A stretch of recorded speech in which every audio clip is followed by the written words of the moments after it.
Você deve estar reparando na imagem que está sendo projetada aí, que é o que a gente tem conversado esse mês, Pequenas Orações e Grande Deus. E essa série não é para a gente simplesmente deixar de ser profundo em oração, não. Não sei se você sabe, mas na espiritualidade bíblica, na caminhada, na jornada, espiritualidade cristã, a gente é estimulado a crescer nisso. E crescer nisso é se aprofundar. E profundidade não existe em nenhuma área sem tempo gasto. Então, longe de nós sugestionar você de que daqui para frente Deus aceita pedidos fast food e que a gente não precisa gastar tempo com ele, que basta assim, olha, Deus não quer muito da sua atenção, faz um pedido aí muito rápido, assim, sabe, naquela mensagem de palavras resumidas. Você vai escrever mensagem, você escreve MSG, aí por favor Deus você põe PF, só que ele já entende que é por favor. E para dar um agradecimento, você nem fala, olha para o alto e pisca, que ele já entendeu a sua oração. Não é isso que a gente quer. A gente quer somente mostrar que a glória, a grandeza, a misericórdia, a bondade de Deus não é estendida a nós porque a gente fez um esforço gigantesco e depois de uma performance espiritual muito grande, ele realmente olhou assim, agora que você deu o seu espetáculo, eu fui persuadido a te atender. Não é assim. A Bíblia não ensina assim. Ela ensina a gente que esse Deus glorioso, ele nos responde a despeito das nossas orações. Ele nos responde, curiosamente, corrigindo as nossas orações. Ele filtra. Tem um amigo, que é amigo de vários aqui, que vão lembrar dessa fala dele, quando o meu amigo Rodrigo terminava as orações dele, nos nossos encontros de oração, ele dizia assim, Senhor Jesus, arruma essa oração agora, diante do Senhor, arruma ela, porque ele sabia que um monte de coisas que a gente estava pedindo porque não conhece o que Deus conhece. Porque não sabe o que Deus sabe, e Deus sabendo o que sabe, vai corrigir nossas orações para ela ser atendida na medida que a gente seja realmente cuidado e ele seja glorificado. Posto isso, gente, hoje, uma oração a gente vai aprender. Que oração que é essa que a gente vai aprender? Oração que está registrado em 1 Samuel, no capítulo... Vamos ver o que... Aí. Essa oração... Fala, Senhor, que o teu servo ouve. Você já deve, para quem tem uma jornada cristã um pouquinho mais longa, deve lembrar quem fez essa oração. Foi muito simples, foi muito rápida, essa oração feita por Samuel, e a gente vai ler justamente isso. No texto das Escrituras Sagradas, em Samuel, 1 Samuel, capítulo 3, a partir do verso 1, a gente lê assim, 1 Samuel, capítulo 3, a partir do verso 1, para que você se entenda onde é esse endereço bíblico que eu estou te convidando a participar. Esse endereço aí, a gente vai dizer que é praticamente a dobradiça entre uma época e outra na grande história sagrada. Que época? Existia uma época chamada dos juízes, que Deus, ele orientou o povo dele a ter um tabernáculo, a estabelecer um tabernáculo em Siló, depois que o povo entrou na Terra Prometida.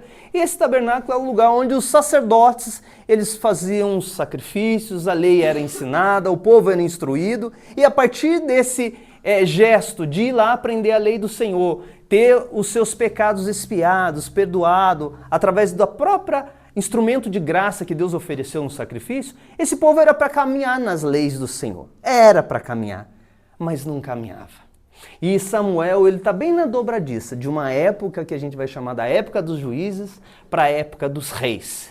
E é uma história assim muito impactante, que fala muitas coisas e eu vou abordar algumas delas para vocês e tenho certeza que Deus tem lições muito especiais sobre isso, sobre pequenas orações, mas um grande Deus. Diz assim o texto, se você puder acompanhar, diz assim, ó.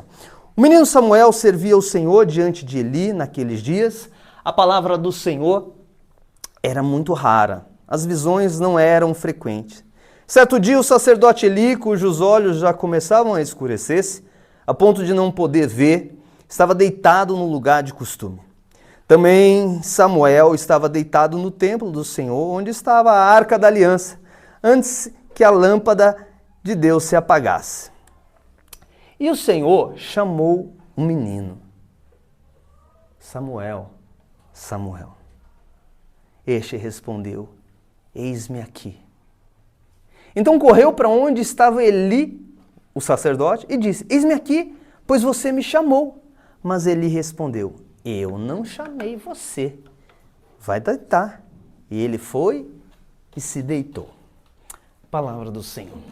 Ora comigo, mais uma vez. Senhor, a gente está diante da Tua palavra e quer ouvir Sua voz. Pelo Teu Espírito Santo que fala aos nossos corações, que sonda-nos, que conhece a jornada, a tristeza, a angústia, a dor. Como chegamos aqui, a gente precisa ouvir o Senhor. E essa oração, Senhor, é a que fazemos. Fala-nos, Senhor, que os Teus servos ouvem o Senhor. Oramos em nome daquele que deu a vida para a gente ser ouvido, o Senhor Jesus. Amém.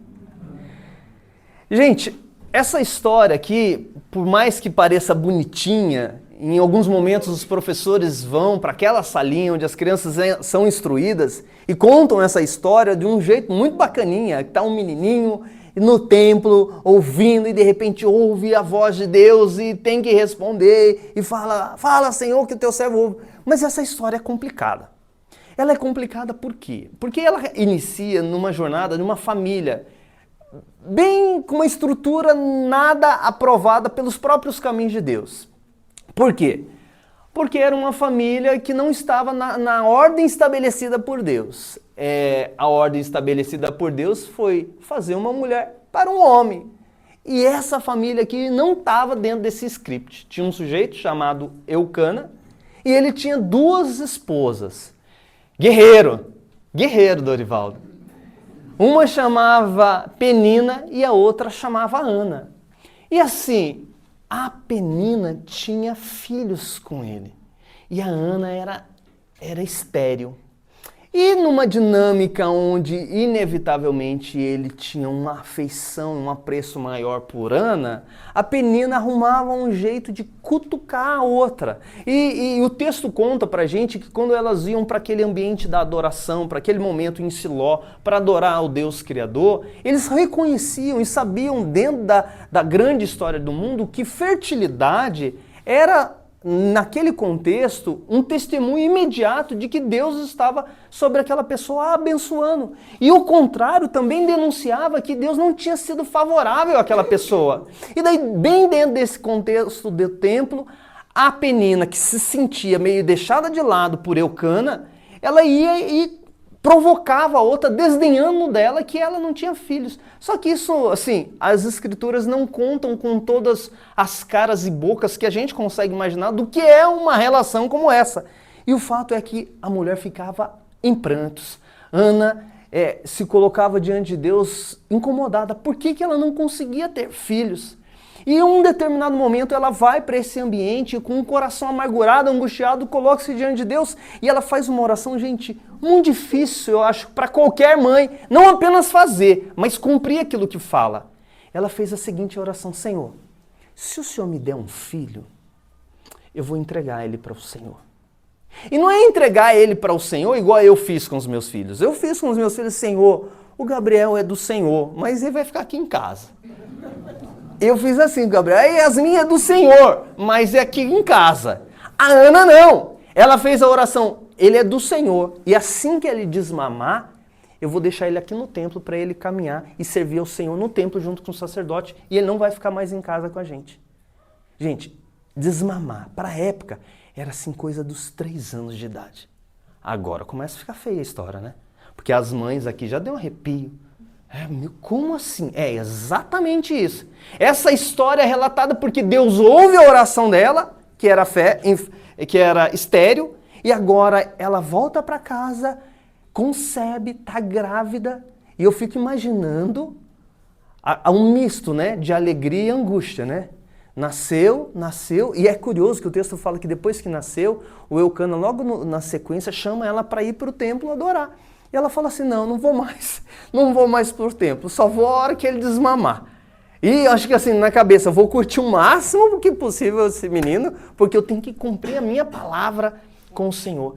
E ela entrega o menino depois de um determinado tempo, e o menino fica no templo. O texto bíblico não conta o que todos nós, como pais, ficam imaginando, né? Porque eu não acho que foi aquele negócio tranquilo. Filhinho, 3 aninhos, né? 4 aninhos, fica agora no templo com o tiozinho. Conhece esse tio? Não conheço, então vai ficar com ele. É o sacerdote Eli. Vai ficar junto com os filhos dele aqui, Ofni e Finéias, que não são nada tementes ao Senhor, mas vai ficar aqui com ele. E eu tô indo embora.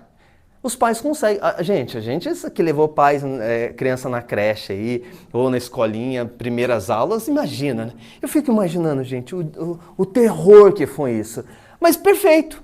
O tempo passa, o menino entende o chamado dele, entende que tem algo de sobrenatural, que não foi à toa que Deus ofereceu a vida dele, que deu a vida dele, que trouxe a ele a vida, porque Deus tinha um grande projeto. E é bem nesse contexto que isso aqui acontece. E aí eu vou chamar a sua atenção para algumas lições que a gente aprende nessa história.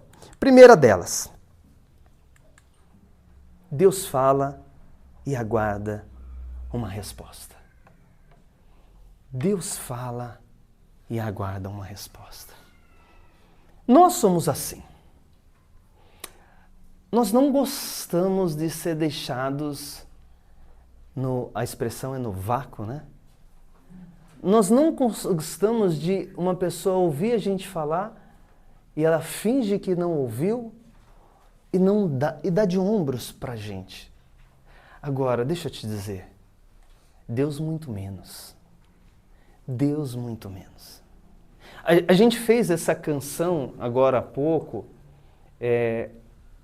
me leva no lugar onde eu possa ouvir a sua voz. E quando escutar, eu obedecerei de todo o coração. Eu não sei se você tem noção por que essa canção foi feita. Qual é a intenção de a gente colocar uma canção como essa? É porque o próprio Deus quer que exatamente isso seja elaborado da parte da gente. Isso aqui, que foi ensinado, porque no decorrer dessa história, você não sei se tem acesso, tem informação do como que essa história continua. Esse menino, ele ouve, e aqui possivelmente os estudiosos dizem que do capítulo 2 para o capítulo 3, possivelmente ali um menino já de 3 anos, já está com uns 12, 13 anos, já é um adolescente, pré-adolescente, que já está começando a discernir algumas coisas, e a fala para esse menino é: Samuel, Samuel. Ele ouve aquela voz à noite e fala assim: eis-me aqui, mas ele está achando que é o sacerdote que está chamando ele. Ele vai lá: Senhor, o que foi, meu senhor? Não, eu não te chamei, vá deitar, faz uma, faz duas, faz 3. Depois da terceira, o sacerdote fala assim: olha, eu já sei o que está acontecendo. Alguém está te chamando e não sou eu. Você vai falar a próxima resposta não é só eis-me aqui. É eis-me aqui, Senhor. Fala que o teu servo ouve. Gente, eu queria chamar a sua atenção que o Deus que se comunica com a gente não espera outra coisa senão que a voz dele, a palavra dele seja levada a sério. Ele não espera que a gente ouça e faça de conta que não ouviu e que as implicações do que ele está nos dizendo não seja tomado com rigor, com atenção. Não, ele espera realmente uma resposta contundente da nossa parte. Perceba, isso não é apenas nesse contexto. Ao longo de toda a Escritura, isso é muito reforçado. Essas palavras aqui que estão agora em tela são as palavras do Senhor Jesus. O Senhor Jesus, ele conta uma história muito interessante sobre uma pessoa que constrói uma casa numa rocha, e isso ele chama a atenção para nossa conhecimento básico de engenharia. Ninguém precisa ser um expert para imaginar que uma casa na rocha ela tem um tipo de estrutura e segurança, e uma casa na areia, para qualquer pessoa que pisou na areia, consegue ter uma ideia. Não vai dar boa. Não vai dar boa. E ele conta a história relatando que quando vem uma tempestade, quando vem uma onda sobre as casas, a que está sobre a rocha permanece, tem solidez, tem estrutura. E a que está sobre a areia, ela se dissolve. E por que ele fala isso? Ele fala isso para falar assim, há muita tragédia em quem ouve a minha voz e não leva a sério o que eu falo. Ele está ali tentando constranger com uma cena, jogando na mente de todos os seus ouvintes. A ideia é assim, olha, você quer segurança? Você quer estrutura? Você quer base? Ouça minhas palavras e dê a resposta que eu espero nelas. E ele fala isso aqui, todo aquele, pois que ouve essas minhas palavras e as pratica, será comparado a um homem prudente que edificou a sua casa sobre a rocha. Não se espera outra coisa da gente, Deus fala e aguarda uma resposta. Segunda coisa importante da gente saber hoje aqui, Deus fala e precisamos aprender a ouvir.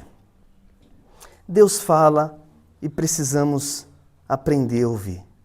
O texto, no versículo 8 e 9, vai dizer assim, ó, e o Senhor chamou Samuel pela terceira vez, e ele se levantou, foi até Eli e disse, eis-me aqui, pois você me chamou.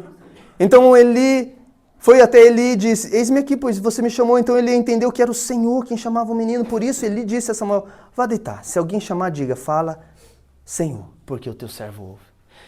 Samuel não sabia, era um adolescente, era alguém que estava ali no templo, não estava entendendo muita coisa, e agora, ouvindo uma coisa que ele não estava acostumado. Gente, fazem 26 anos que eu estou nessa jornada de caminhada com Cristo Jesus. Certamente tem gente aqui que tem mais tempo que eu nessa jornada. Mas possivelmente você que tem mais tempo vai concordar comigo. Não é simples aprender a ouvir o Senhor. Não é simples. É uma sintonia que é fácil perder. Eu estou falando de sintonia e a turma mais antiga, que lembra do rádio, vocês mais novos talvez não saibam que já existia um aparelho chamado rádio e a gente tentava sintonizar no AM. Quem lembra dos AM? E sintonizava no AM e ia assim, daí você achava... Eu lembro que eu me converti e tinha rádio aqui do Paraná chamado Gideões Missionários, alguma coisa assim, eu era de Santa Catarina. E eu queria ouvir os hinos dessa rádio. Mas a frequência em São Paulo, na minha região, não pegava bem e eu ficava, daí eu pegava o rádio, punha ele para cá, punha para cá, puxava a antena, baixava a antena e ficava lá no rádio tentando achar a sintonia fina, porque um pouquinho que eu mudava, já saía a sintonia. Gente, ouvir Deus tem relação com sintonia. Nesse contexto aqui, olha que curioso, era um menino, ele não conseguia distinguir essa voz, que chamava ele pelo nome. Eu vou falar para você, é fácil a gente se dispersar, é fácil a gente se desplugar, é fácil, é comum, vários de nós, assentarmos em reuniões como essas, por diversas vezes, no mês, no semestre, e alguns de nós indagar para outros e falar assim, tem ouvido Deus? Você ouviu Deus? Deus falou com você hoje? E talvez alguns falem assim, não falou comigo hoje. Na verdade, faz tempo que ele não fala comigo. Deixa eu falar para você, tem que aprender. Tem que aprender. Tem um autor, o nome dele é Dallas Willard. Ele fala assim, o Dallas Willard, de modo geral, é muito mais importante cultivar o espaço interior e silencioso de uma escuta constante do que estar sempre recorrendo a Deus em busca de uma orientação específica. Qual que é o ponto dele? Que é cultivo. É cultivo de um espaço interior, de um coração preparado, de uma santa disposição, onde você vai cultivando e deixando assim, falar comigo, Senhor. Por quê? Porque é muito perigoso a gente cair naquilo que ele está falando assim, olha, eu preciso ouvir Deus falar porque aconteceu um problema agora na quinta-feira e eu não sei o que fazer, e eu vim na igreja hoje aqui só para ver se Deus me dá uma resposta a respeito dessa situação, porque eu preciso tomar uma decisão. E eu quero ouvir, se eu ouvir bem, se não ouvir, eu não sei nem se volto aqui mais, porque não estou ouvindo. Gente, não é assim. A jornada com Deus é um aprendizado contínuo de a gente, aos poucos, ir compreendendo como Ele está direcionando, como Ele está falando, porque, vou contar para você, essa experiência de Samuel não foi frequente nas Escrituras. Não vai ter um monte de gente nas Escrituras, José, e José falar, fala, Senhor, que teu servo ouve. Neemias, fala, Senhor, que teu servo ouve. Não, gente. Isso aqui foi muito específico. Agora, o que não é específico, o que é geral? O que é geral é que Deus fala. O que é geral é que Deus quer que a gente aprenda a ouvir a voz dele. Naquele momento específico, Samuel não entendeu e ele precisou recorrer a alguém mais experiente, que tinha discernimento, que ajudou. E isso aqui já é muito legal, porque a gente precisa, nessa jornada, de outras pessoas, assim, poxa, eu preciso entender a caminhada de Deus comigo, eu preciso aprender. Os jovens precisam aprender a ouvir Deus. Adolescentes, coisa mais extraordinária é quando um adolescente fala assim, poxa, mãe, Deus falou comigo. Pai, Deus falou comigo. Uma criança. Gente, isso é o suprassumo da experiência com Deus. E nós que estamos mais tempo na jornada, voltar a aprender Deus falar. Aprender a ouvir Deus falar. A gente precisa caminhar nessa jornada de aprendizado. Por último, e talvez a parte de maior peso com relação ao texto, ao livro que a gente está lendo. Deus fala, inclusive, para julgar quem o despreza. Deus fala para socorrer, mas Deus fala também para juízo. Isso é muito difícil. Quando a gente vai atrás de compreender esse livro de Reis, você vai perceber alguns paralelos. Aqui nesse paralelo, é muito curioso, gente, porque Eli, que é o sacerdote que faz parte da história, ele era o responsável para oferecer sacrifícios diante de Deus pelo povo, mediar a vontade de Deus, ensinar a lei de Deus, pastorear esse povo. E ele e os filhos dele, por consequência, tinham essa responsabilidade. É tudo que eles não faziam. Tudo que eles não faziam. E curiosamente, Deus chama um menino de uma família que não é da descendência dos sacerdotes. Samuel era da descendência de Levi, mas não de Arão. Então, por linhagem, ele não podia ser sacerdote. Mas Deus está dizendo na profecia que é entregue, que ele estava chamando esse homem para fazer o ofício sacerdotal e assumir o templo. O tabernáculo, no caso. Gente, isso é um choque. Porque aí Deus está falando assim, olha, eu estou tirando uma família que por linhagem, por herança, por chamado, por vocação, deveria me servir, mas não está me servindo. Estou tirando ele de cena. E estou colocando outro.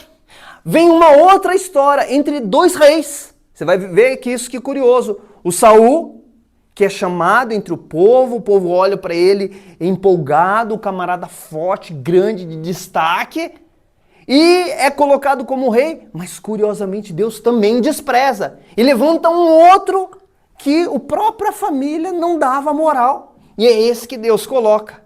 Nessas histórias, Deus está falando o quê?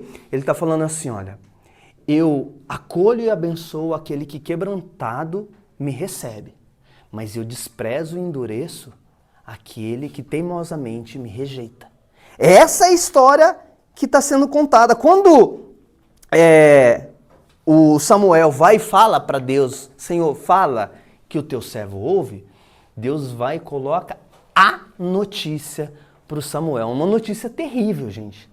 Eu fico imaginando um adolescente ouvindo aquilo dali, que, em outras palavras, Deus falou assim, ó, é o seguinte, esse sacerdote que está aí, com a família dele que está aprontando um monte, eu estou extirpando a linhagem dele, eles não vão mais serem os meus representantes aqui diante do povo. Eu estou cortando a linhagem dele e estou colocando você no lugar. Você imagina para o menino? E depois o Eli vai falar assim, ó, agora você tem que me contar o que Deus te falou. Ele falou, acho que é melhor não. Ele falou assim, você vai contar. E o Eli pressionou ele e ele precisou contar. Mas olha a cena, gente, pelo menos um trechinho dela. Opa! Não. Tinha foi embora. Vamos abrir 1 Samuel 3, do 11 ao 13. Abre lá, depois a gente volta no slide. É defeito no slide. Passam? Não é. Ele não está aparecendo. 1 Samuel 3, do 1 ao 13, vai dizer um negócio muito terrível. Acompanhe comigo, enquanto ela procura na Bíblia lá. E o Senhor disse a Samuel, eis que vou fazer uma coisa tal em Israel, que todos os que ouvirem ficarão com os dois ouvidos tinindo. Naquele dia farei contra Eli tudo o que eu disse a respeito da casa dele do começo ao fim. Porque eu já disse a ele que julgarei a sua casa para sempre, pela iniquidade que ele bem conhecia, porque os seus filhos... Foi aí o texto? Porque os seus filhos trouxeram maldição sobre si, e ele não os repreendeu. Gente, é uma cena onde Deus está falando, 1 Samuel 3, 11, capítulo 3, verso 11, para no 13 agora. Gente, perceba, Deus está falando para Samuel, fala, Senhor, que teu servo ouve. É bonitinha essa parte, mas no que vem na mensagem, olha, avisa Eli que os filhos dele trouxeram maldição sobre ele. Eu vou pedir, Bia, para você voltar no capítulo 2, agora, verso 22. Só para você ter entendimento da dureza desses sujeitos. Porque assim, Deus fala, inclusive, para julgar quem o despreza. Gente, isso aqui é um negócio muito preocupante. Olha lá, ele já era muito velho e ouvia tudo o que os seus filhos faziam a todo Israel. Agora, olha a cena. E de como se deitavam com as mulheres que serviam à porta da tenda do encontro.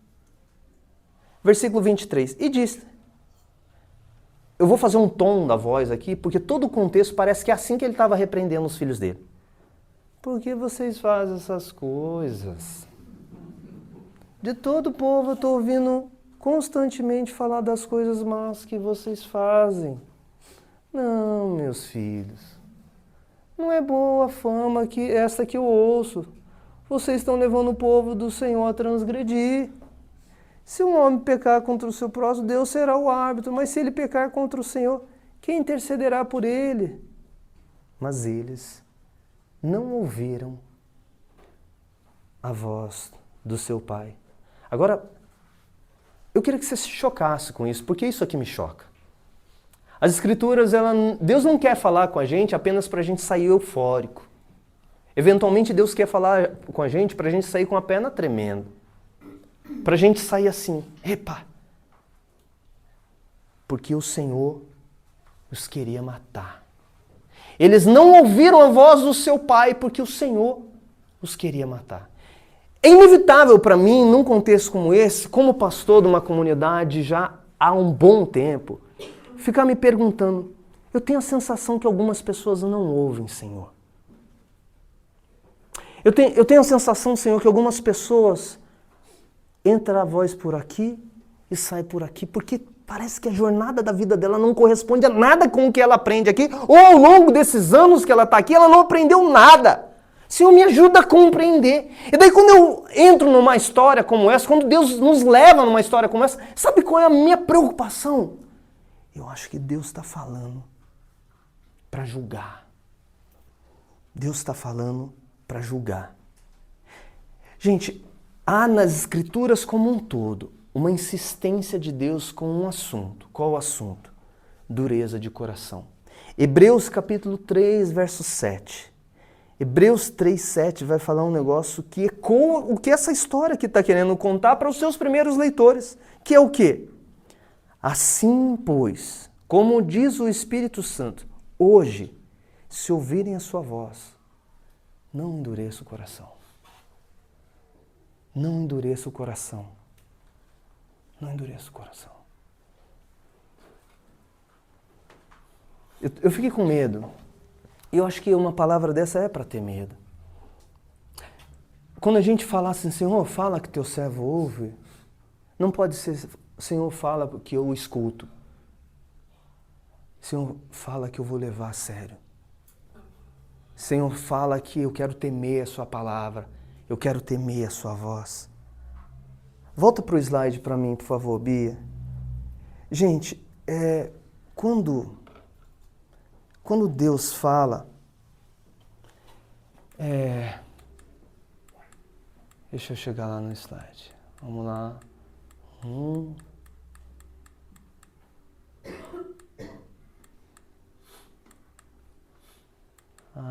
Chega aqui. Quando Deus fala, ninguém permanece neutro. Sua palavra ilumina os que a recebem. E ao ser rejeitada, torna-se instrumento de juízo e endurecimento. É quase que inevitável a gente ficar perguntando assim, meu Deus, o que é melhor? Não ouvir ou ficar ouvindo e fazendo assim? É uma discussão boa. E às vezes, como pais de adolescentes, eu fico pensando, não, eu prefiro que meu filho esteja aqui dentro. Ainda que ele esteja viajando, doido para acessar o celular, brincando com um amigo, cutucando, tirando sarro de alguém. A gente sempre fica nessa coisa, né? E não sei nem se ouviu ou não ouviu. Era melhor que ele ficasse distraído e não tivesse ouvido. Porque se ouve e não leva a sério, o coração endurece, gente. E é muito terrível um coração duro. Essa história vai dizer que você vai perceber assim, ó, a família de Eli e seus filhos endureceram o coração. A Saul, na sequência, endureceu o coração. O próprio povo depois endureceu o coração. E essa vai ser a jornada para explicar o porquê que eles foram levados para o exílio. A dureza de coração. A dureza de coração faz mal. A dureza de coração impede o agir do Senhor sobre as nossas vidas. A dureza do coração é uma coisa que se estarta e depois não tem volta. Não tem volta. Eu não sei se você sabe, mas parte das nossas orações ao longo de 2 anos ou mais aqui, insistente e diária, tem sido por um motivo. Senhor, quebranta o nosso coração. Duro que é. O meu coração é duro e deixa eu te falar, tem chance de endurecer mais. Isso é real para mim, mas isso é real para você. Fala, Senhor, que o seu servo ouve uma oração muito simples, muito bonitinha, vindo de um menino, Samuel, uma historinha fofa, mas sabe qual é o problema? Que Eli não fez essa oração. E depois, por ele não fazer mais essa oração, os filhos dele não fazer mais essa oração, Deus não falou mais com eles, mas disse o seguinte, eu vou matá-los. E foram as escrituras que dão a boa notícia também são as escrituras que dão a má notícia. E a má notícia é que o juízo de Deus vem e ele se estabelece. Deixa eu te dizer, Deus te trouxe aqui hoje, Deus me trouxe aqui hoje e trouxe a gente aqui hoje para falar o quê? Não endureça o seu coração. E aí, gente, eu fico me perguntando, será que o fato de fazer tempo que nós não ouvimos mais Deus é uma pista de que o coração está se endurecendo? Será que a falta de constrangimento, de que a vida não está tão ajustada e ela precisava arrumar, mas a gente não se dá conta mais dela e não há nenhum avanço na nossa espiritualidade, não há nenhuma percepção de que tem sujeiras e eu estou militando, lutando intensamente para que isso seja melhorado?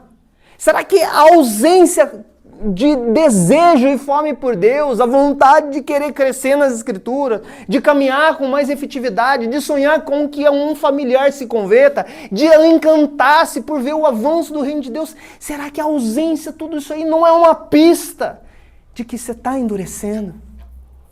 Olha, meu querido e minha querida, eu temo pelas nossas vidas. Eu temo pela minha vida. É muito perigoso receber muita água e daqui a pouco ficar seco. Muita água está seco. Que perigo! Que perigo, que perigo, porque Deus não trata bem com quem se endurece. Isso é de temer. Eu queria te propor algumas coisas para nós juntos levarmos para casa. A primeira coisa, ouça e obedeça. E talvez hoje o que Deus falou com você não está nem diretamente relacionado a algo que foi dito aqui. Simplesmente a obediência que está te faltando nessa área específica e que você está teimando em não levar a sério. Não brinca não. Obedeça. Volta os seus olhos para o Senhor e obedeça. Segunda coisa, treine a audição. Sabe, eu estive numa semana de estudo passada agora e a pessoa que está lecionando é um erudito, é um acadêmico, alguém assim muito dedicado nas escrituras, o Michael Gorin, é um canadense. Se você colocar o nome dele no Google, você vai ver o tanto de livro que esse homem escreveu. E ele disse que ele ia para um ambiente de uma pregação, ele tinha que pregar numa manhã, mas ele gosta de assistir hóquei. E ele passou a madrugada assistindo uma final lá, E ficou empolgadaço, passou assim. E daí quando ele chegou de manhã, ele se deu conta que o coração dele, que tinha que partilhar a palavra do Senhor, estava cheio de rock. E se precisasse conversar sobre o time, sobre a partida, sobre o campeonato, ele teria muita coisa de forma eufórica para falar. Mas ele tinha que pregar. E ele estava muito sonso para falar das verdades das Escrituras. O que é isso? Displicência com relação à função e à responsabilidade dele. Deixa eu falar uma coisa para você. Parte de ouvir a voz de Deus aqui está relacionada a muita intencionalidade. A você passar uma semana considerando isso. A no final de semana se preparar e falar, Senhor, amanhã é dia do Senhor. Amanhã é dia de culto. Abençoa quem vai ministrar, abençoa a palavra, mas sobretudo abençoa o meu coração, duro que é, para que eu esteja mole, sensível e ouça o Senhor. Pergunta para você, qual foi a última vez que no final de semana, que antecedia o domingo, o seu coração se predispôs com aquele anseio, Senhor, eu sei que o Senhor fala através da palavra, através do culto, através das canções, tenha misericórdia, me ajuda e ajuda os meus irmãos a te ouvir. Isso é treino. Isso é treino. E a gente fica displicente nisso. Considere isso. Por último, não deixe o coração endurecer, não. Deus tem as suas razões para estar dizendo isso para a gente hoje. Eu não quero. Eu estou pedindo, Senhor, não deixe o meu coração endurecer. Não deixe eu falar de coisas que eu sei muito bem como falar. Perceba a situação de Eli. A situação de Eli é trágica. Eu posso dizer que Eli tinha seminário teológico. Eu posso dizer que Eli, ele já sabia tudo sobre doutrinas. Eli, ele era alguém da tradição da igreja, que os familiares eram de igreja. Ele era de linhagem de gente da igreja. Mas Deus não falava mais com ele. Ele sabia explicar para as pessoas como ouvir Deus, mas ele já não ouvia mais. Eu posso ser Eli. Hoje aqui eu posso estar sendo um Eli que está ensinando você a ouvir Deus, mas eu mesmo já não sei mais como ouvir. Já não tenho mais essa experiência, esse discernimento. E você, que talvez já esteja um tempo na jornada, possivelmente, se o seu coração acessa uma história como essa e fala assim, isso eu já sei, conheço essa história já. Acho que não tem nada de muito diferente nessa pregação. Olha, depois de 5 anos, acho que talvez menos, você vai descobrir que as pregações tudo repete. É o mesmo livro, sempre o mesmo livro. Não tem como assim, não, eu vou falar uma coisa para vocês que não está na Bíblia. Aí você some daqui. Não posso falar o que não está na Bíblia. A questão não é o tanto de conhecimento teológico acumulado. A questão é a sensibilidade para ouvir o Espírito. E deixa eu te dizer, é perigoso seu coração endurecer. Então não deixe isso endurecer, não. Não deixe isso endurecer. Deixa eu contar uma coisa para você. Essa história, ela é muito doída. Porque uma mãe entrega o seu filho para que uma nação seja instruindo nas verdades do Senhor, porque essa nação estava sem sacerdote. Deus dá um filho para uma mãe, para que essa mãe entregue o seu filho para que uma nação seja abençoada, para que o povo dele seja abençoado. Deixa eu te dizer, de alguma forma esse enredo se repete. O Deus bondoso não está dando Samuel para aquela nação apenas para abençoar Samuel, e depois Ana tem mais 5 filhos. Deus abençoou tanto a Ana que ela tem mais 5 filhos e todo ano volta com roupinha, com presente para o Samuel. Deus levanta o Samuel como um grande juiz, como um grande sacerdote, como alguém que vai ungir aquele rei que viria da descendência dele, o próprio Messias. Mas essa história de Deus dar uma criança para socorrer o seu povo, o verdadeiro Samuel que foi entregue, não foi entregue só para ser oferecido no templo, para servir no templo. O verdadeiro Samuel que é entregue, ele nasce em Belém. E ele é entregue para dilacerar corações. Porque eu vou contar uma coisa para você, o que tem poder de amolecer o nosso coração não é o medo do Senhor, mas um amor que derrete. Porque na minha dureza, na sua dureza, a única coisa que Deus tem para fazer é nos tratar exatamente como a família de Eli. É endurecer o nosso coração para nos enxotar da presença dele. Mas a história bíblica conta que não. Que Deus, ele não pede o filho de alguém para entregá-lo. Ele dá o seu próprio filho. Ele dá o seu próprio filho não para servir no templo, mas para ser o sacrifício. Para que os outros corações sejam amolecidos e amolecidos agora possam servi-lo com amor. Possam manter-se na disposição de falar assim, que amor é esse? Eu preciso ouvi-lo. Que amor é esse? Eu preciso estar atento, eu preciso praticar, eu preciso levar a sério tudo isso. Hoje, de novo, ele lembra a gente que o verdadeiro Samuel se chama Jesus Cristo de Nazaré. Ele foi dado para você, coração endurecido, para que esse coração seja amolecido pelo amor dele, para que você seja chamado. E sendo chamado, você possa ouvir ele, a voz dele, e possa obedecê-lo com alegria, com euforia. Faça isso. Não deixe o coração duro, não. Há muito amor em Deus. Há muito amor. Eu tenho certeza que hoje essa palavra não é para você ficar com medo. É para você falar assim, olha, tem amor para mim. Eu vou deixar esse coração aqui amolecer e eu vou ouvir o Senhor.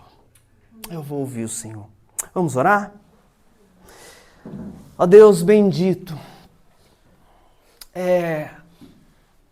obrigado pelas histórias que empolgam, do Senhor falar com Samuel, mas obrigado pela história que estremece, que é o Senhor julgar a casa de Eli, julgar os filhos dele. Senhor, nós queremos reconhecer que Tu és um Deus santo, um Deus tremendo, um Deus puro, um Deus justo, um Deus que não se brinca. Eu não quero brincar com o Senhor. Eu não quero brincar com o pecado. Eu não quero, Senhor, desrespeitar a Sua santidade e tampouco debochar do Seu perdão e do sacrifício feito e do sangue derramado por Cristo Jesus. E eu sei que meus irmãos também não querem, Senhor, mas às vezes a gente faz isso. A gente não Te leva a sério, Deus. A gente não obedece a Tua palavra na medida do que tem que ser obedecida. O nosso coração é treinado para tantos olhares e atenções, mas pouco, Senhor Deus, é treinado para ouvir Tua voz. Perdoa-nos. Perdoa-nos, Senhor. Deus, o Senhor sabe muito bem a quem o Senhor está alertando aqui dos juízos do Senhor. O Senhor sabe muito bem quem o Senhor está alertando sobre a dureza do coração. Quebranta o nosso coração, Senhor. Não deixe que nosso coração seja duro, teimoso e obstinado, mas obediente, sensível e quebrantado, Senhor. Faz isso pelo Samuel verdadeiro, que não foi apenas entregue no templo, mas foi entregue no Calvário para nos perdoar, que foi entregue na cruz para receber a condenação que é de todos nós, para com essa morte e ressurreição restaurar todas as coisas. Senhor, o que queremos hoje dizer é fala. Fala, Senhor. Em nome de Jesus, pela Tua misericórdia, nós iremos ouvir. Nós iremos acatar. Nós iremos acolher com um profundo respeito e temor. Oramos assim para a glória Tua e alegria e deleite do nosso coração. Em nome de Jesus. Amém. Quanto ao mais, meus queridos, que o grande amor, esse amor imenso desse Deus maravilhoso, que nos alerta, que a graça bendita do Rei, do verdadeiro juiz, do verdadeiro sacerdote, do verdadeiro profeta, a graça dele, a doce presença do Santo Espírito, quebrante o coração de todos aqueles que ouviram o Senhor hoje e sempre. Amém. Amém. Deus abençoe, uma boa semana, vá com Jesus.